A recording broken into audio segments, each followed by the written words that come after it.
Welcome to our Wednesday's broadcast of the Gospel Truth. Today I'm teaching on a brand new subject, talking about an excellent spirit. I started this last Monday. This is the first time I've ever taught this on television, and I tell you, I believe that this has some real potential of helping us and making a difference in our attitude. You know, a statement I've made a number of times during this series is talking about your attitude determines your altitude. And I started with Daniel chapter 6 verse 3, where it says that Daniel was going to be promoted because he had an excellent spirit on the inside of him. This word spirit here is not talking about, like spirit, soul, and body, describing a part of you, but rather it's talking about an attitude, a mental disposition. He had an excellent attitude. He had an excellent mental disposition. And it just amazes me how people are praying for promotion, praying for increase, and yet they have a bad attitude and they can't understand. They don't make the connection here. And they think, well, I'm doing my job okay, but the attitude that you do things with, it comes across. And it's an intangible. Some people think, well, nobody knows how I feel. Everybody knows how you feel. I don't know how to describe this, but you just pick up on things. There was one person that we had in school that just suffered with depression, and this woman, she worked back here for me, and I could walk in and tell if she had a good attitude or if she had a bad attitude. And I could tell, I guess that there was probably some body language with it, but it was so subtle that honestly I couldn't tell by looking. It was just her attitude, it just projected itself. People can tell whether you are a happy person, whether you're a person that is a faithful person.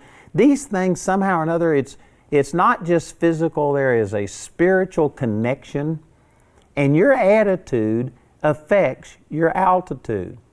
When you have an excellent spirit, it causes you to prosper. And we've been talking about what it is that causes an excellent spirit. I had this one instance with a guy in Phoenix, Arizona, and he worked for a church, and he was my driver. And I was at this church holding a meeting for like 5 days, and he was my driver. And he wanted me to sit in the back of the car, and he was just going to chauffeur me back and forth while I sat up front. And for 5 days, I tried talking to this guy, and all he would do was just basically answer a question directly. I couldn't engage him. It was obvious that he was not having a good attitude. He didn't have an excellent spirit. And anyway, I tried, and finally, the last day, I just spoke to him and I said, "What's wrong with you?" I said, "I can tell that you are not a happy person. What's going on with you?" And this guy just opened up and began to share that he was preaching someplace else. He came to this large church because he thought that they were going to give him opportunities to minister, and it was a stepping stone to increasing and touching more people's lives and doing things like this. And all he had done had just been chauffeuring people. He hadn't got opportunities to preach, and he was just mad and bitter, and he says, "They won't let me preach." And he was just, it was bad, the attitude that he had. And so after he began to share these things with me, and I said, "I wonder why they won't let you preach with this kind of attitude that you got right here." I said, "I wonder why they don't want you to open up and just spew this bad attitude out on everybody else and infect them with the same bitterness and stuff that you've got." And when I said that, it just kind of dawned on him. And I said, "Can't you see why they aren't giving you opportunities to preach? Because this attitude," I said, "it's holding you back. Who wants to promote the rotten attitude that you have?" And I'm speaking to people right now that some of you feel justified in having this bad attitude. But I'm telling you, your attitude will determine your altitude. If you allow this offense and bitterness and this discouragement and stuff, if you allow it to function on the inside of you, it limits what God can do in your life. If you are going to see promotion, you have to maintain a good attitude, an excellent spirit, regardless of what other people are doing to you, regardless of what your circumstances are. And some people just cannot do that. I started sharing yesterday on our program out of Daniel chapter 1 that they wanted to change the names of Daniel and Hananiah and Mishael and Azariah. And they changed their names to Belteshazzar and to Shadrach, Meshach, and Abednego. The reason for this was they were trying to conform them, see, to being a Chaldean. They were teaching them the wisdom, the customs, the way of thinking that a Chaldean did. But these Jews held on to their identity. See, here's what their names meant. Daniel meant God is my judge. Hananiah means beloved of the Lord, or God has favored. Mishael meant who is as God, or who is what God is. Azariah means the Lord is my help, or Jehovah has helped. See, every one of their names, their whole identity, they were raised in a religious system where their identity was tied to God. The Chaldeans sought to change that. But one of the things that made them have an excellent spirit was that they refused to be conformed to the thinking of this world. They had an identity with God. They knew who they were in God. And I wished I had time to just read through all of these scriptures in the book of Daniel, but you'll find out it says that God gave them favor and wisdom. And it turned out that when they were brought before Nebuchadnezzar and he examined them, it says in Daniel chapter 1 verse 20 that he found them 10 times better than all the magicians and astrologers that were in his realm. And this wasn't just because they were super dupers themselves. It says specifically here that God gave them wisdom and understanding and favor. See, they had an identity. They had a relationship with God. They were dependent upon God. And because of this, this was the foundation of them having an excellent spirit. You know, let me just say this, that there are some of you that when I talk about having an excellent spirit, an excellent attitude, and being promoted, there are some of you that you just know yourself in the natural. And you say, but I'm not as good looking as other people. I'm not one of these beautiful people. I'm not well educated. I don't know these kind of things. I don't have skills. I don't have this. And you only judge yourself by these external, natural things. But you don't really know who you are in Christ. To me, the key to having an excellent spirit is knowing who you are in Christ, not just in your physical, natural self. You know, in a way, I pity people that are, well-favored, beautiful people. They have all of these talents and all of these abilities. In a way, I pity people like that because it is so easy for them to depend upon themselves. But when you don't have all of these natural things going for you, you have to find who you are in Christ. It drives you to, oh God, how could you ever use me? And you find out that God has favored you, that God has given you certain things. See, this is exactly what happened in my life. I've never been the best at anything. I was always mediocre. I was never the worst. I was never the best. I was just always mediocre. And because of that, just knowing myself in the natural realm, I was just settling for average. I never expected to reach out and do many of the things that God has led me to do now. You know, we're building a Bible college campus and stuff, and we've already spent over $50 million cash. We are in the process of continuing to build. It's going to be hundreds of millions of dollars. I never saw myself doing that. I wasn't raised real poor, but I never saw myself as rich. I never saw myself being able to do these things, and I was settling for less. But then I had this encounter with the Lord, March the 23rd, 1968. And over the next few years, God began to show me what I call spirit, soul, and body. And instead of just knowing myself by looking in the mirror and seeing what my natural physical talents were, I began to recognize that I was a new person in Christ. And I began to recognize that the works that Jesus did, I can do also. Did you know I was an introvert? I couldn't even look at a person in the face and talk to them if I didn't already know them. I was so shy, I was just introverted. And yet now here I am speaking to millions of people right at this moment, millions of people. And I have become an extrovert. I can go up and talk to a fence post. I can do all of these things. You know why? Not because it was my natural tendencies, but I found out I was a brand new person and that Jesus Himself lived on the inside of me. And He said in John 14:12, the works that I do shall you do also, and greater works than these shall you do because I go unto my Father. And I began to believe that. And I found a new identity in Christ. And when I began to discover who I was in Christ, immediately I started believing for something more.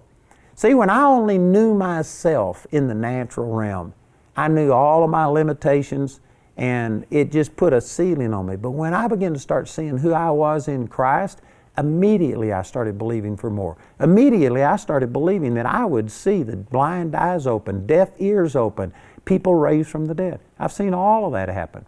I saw my own son, who was dead for nearly 5 hours, raised from the dead with no brain damage. And he's prospering, alive and well. And I've got a granddaughter today that came a year later. I've seen miracles happen that in the natural I wouldn't have ever believed for.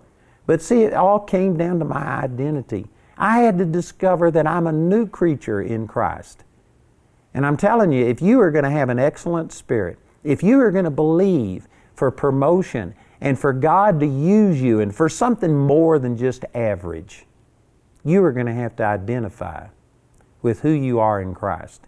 You're going to have to go beyond just your natural talents and abilities. Man, that's important. There are many people that feel like, well, I just don't have many natural talents and abilities. If you found out who you were, what your true identity is in Christ, you would remove that ceiling and realize that the sky is the limit, because through Christ, I can do all things, Philippians 4:13. Then there's other people that have great talents and abilities, and you're one of these beautiful people, and you've got all of these talents and things. You've also got to go beyond yourself, because you will hit a limit, a ceiling. You can only do so much. Actually, dependence upon yourself and upon your own talents and abilities is a hindrance to God. And I know some of you, this is just a shock to you. You think, well, why is that? God can use all of these talents and abilities. Look at this over in 1 Corinthians chapter 1. And in verse 26, it says, "For you see your calling, brethren, how that not many wise men after the flesh, not many mighty, not many noble are called, but God hath chosen the foolish things of the world to confound the wise, and God hath chosen the weak things of the world to confound the things which are mighty, and base things of the world, and things which are despised hath God chosen, yea, and things which are not, to bring to naught things that are." And here's the reason for it in verse 29, "that no flesh should glory in His presence." God delights in choosing people who in the natural can't do it. Matter of fact, I often tell people that if you are doing only what you can do in your own ability and in your own power, then I don't believe that you've found God's will for your life. God will call you to do something that is beyond yourself, beyond your own abilities, such as, I was an introvert, couldn't look at a person in the face. Now I'm talking to millions of people. I was painfully shy. Now God's got me to doing just the opposite and doing all of these things. God is going to call you and cause you to do something beyond your own abilities so that it makes you dependent upon Him. And the reason is so that He can get the credit, that no flesh would glory in it, that nobody would be able to look and say, "Look what I have done." You know, again, we have already built over $50 million worth of things up in Woodland Park. I've got probably a $10 million facility down here in Colorado Springs. And we've done all of these things debt-free. And yet there was a time that Jamie and I would go weeks without eating. Even when she was 8 months pregnant, we had nothing. I mean, it was just drinking water because it was free. And now we're building millions of dollars. There's no way that I can look at this and say, "Look what I've done." Man, on my own, I was just unable to prosper. It is not me. It is God that has done these things. And that's the reason that God delights in choosing people like me. I held a meeting up at the Phipps Auditorium in Denver, Colorado one time. And after the meeting was over, I got a letter, and my mother was the one that opened the mail, and she brought this in to me, and she just thought it was funny. But this guy was telling me that 12 years before he came to that meeting at the Phipps Auditorium, that God had called him into the ministry. He went and told his wife that God had called him into the ministry, and she said, "This is impossible. You could never be a minister." And she didn't want to be a minister's wife, and ultimately wound up divorcing the guy. And because of this, He had just for the last 12 years had floundered. He had this call of God on his life, but he felt like, man, his life was so messed up that there's just no way that he could be a minister. And so he had not ever gone out and surrendered to being just a minister. And after coming to the Phipps Auditorium, he wrote me this letter, and he told me all this background. And he says, but seeing God use you, we saw blind eyes open, we saw miracles happen. And this man said, after seeing that God used you, I'm determined that if God could use you, He could use me. And he said, I decided to go into full-time ministry, and he wrote me this letter and made that commitment. And he even made a statement in there. He says, why is it that God uses hicks from Texas? And that's the kind of people that He chooses. And he put me in the category with Kenneth Hagin and Kenneth Copeland. And he says, why is it you have to be a hick from Texas? And basically I wrote back to him and I said, it's because hicks from Texas know that it's got to be God. They know that it's not them, and they trust in God. Other people, it's kind of like, oh God, I can see the wisdom of you choosing me. It is so good. I am such an asset. You just get me introduced. You get me on the stage, and I can take it from here. I can handle it from here. See, that kind of person is a person that God does not want to use because you aren't God dependent. If you look at it from God's standpoint, who is worthy to represent God? Nobody. How can any of us flawed human beings represent an infinitely perfect creation, being, God, who created everything else? None of us are good representatives for Him. So you know what? God just chooses the weak things, base things, things that are despised, things that are nothing, so that when He flows through us, nobody looks at them and says, man, aren't they awesome? Instead, they say, isn't their God awesome? You know, I remember the first time I ever went and saw Kathryn Kuhlman. And I was still in the Baptist church. I had been taught against women preachers. So I already came in with a chip on my shoulder. I was prejudiced against this whole thing, but I was going to go check it out. And when Kathryn Kuhlman came out on the stage, I'm not going to go into all of it, but she was just strange. She was weird. She talked, I didn't know it at the time, but she talked the way that people in England talk. She would say, methinks I hear. Methinks. I thought, what is this? She wore these long flowy gowns, and she would flit out on the stage and dance and wave her arms and talk in these weird ways and do all of this stuff. Did you know there was nothing about Kathryn Kuhlman that I liked? Everything about her turned me off. But I was an usher, and I remember having to take this one woman off of a stretcher and put her in a chair for fire code regulation. We couldn't block the aisles. And I picked this woman up. She probably wasn't 60 pounds. I could put my hand around her thigh. She was like a Holocaust victim.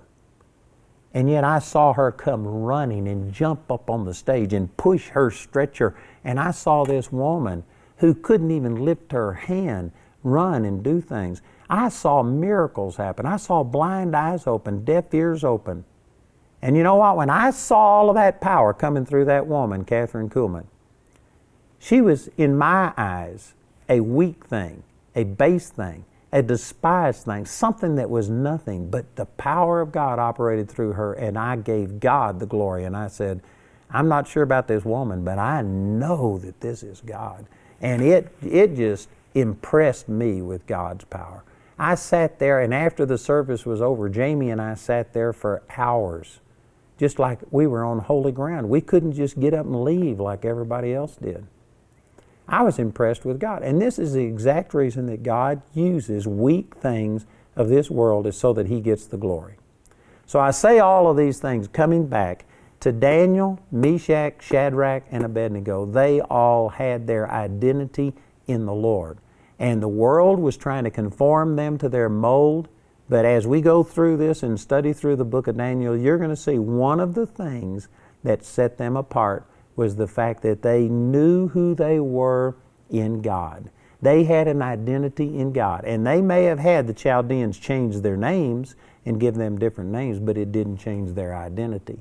They held on to who they were. They held on to their covenant in the Lord, and they refused to give up. They refuse to compromise. If you want an excellent spirit, you need to find out who you are in Christ.